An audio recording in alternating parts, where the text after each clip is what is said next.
Voy, o'g'lim, mana mana shu mashinani yetyapti o'zim. Yuring, ichini ko'rib narxini so'raymiz, ana. Mag'rur qadam tashlab yuraman. Dunyoda eng tabarruk. Mana bular qara. Ota-bola Jigulini sotib, Inamarka qatoriga adashib kirib qolishdi-da. Matiz qatorini ko'rib so'ramizmi? O'xtalaring hozir bularni men o'zim boplayman.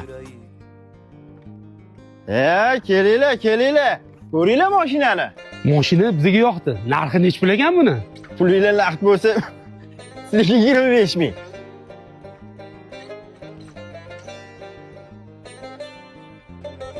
Boplayapti-yu.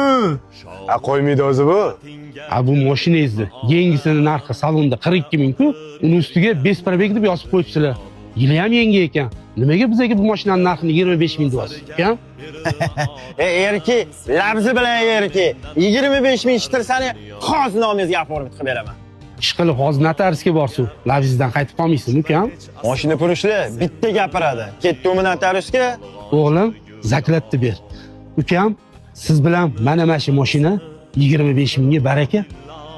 Aka, biz zaklat barakasini bersin. 1 soatdan keyin ancha ko'chadagi notariusga ko'rishamiz bo'lmasa. Bo'lmasa, 1 soatdan keyin o'sha notariusda ko'rishamiz. Aytgancha pulni naqd qilib olasizlar.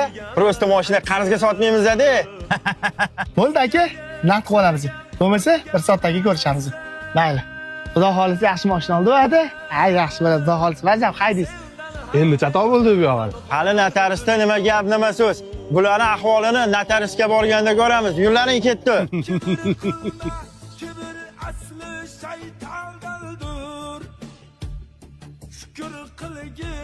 Assalomu alaykum. Akani kutib qolmadinglarmi? Ketdim, notariusga kiramizmi? Bo'ldi, kiramiz. Kirishdan oldin hisob-kitob qo'yaylik. Bo'ldi, xo'p. Hozir. Adajon, pul uzatib yuboring. Ma bolam, chiq.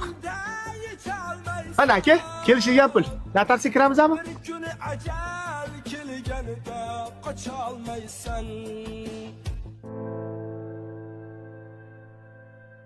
Aka, bir minut choshmay, sizga gap bor edi. Bu yoqqa qarab oling. Ana nima gap aka? Tinchlikmi? Siz ham usti ko'rinishga qarab baho berib qo'ydingiz aka. Bu hayotda insonning ustida inson kulsa mayli aka.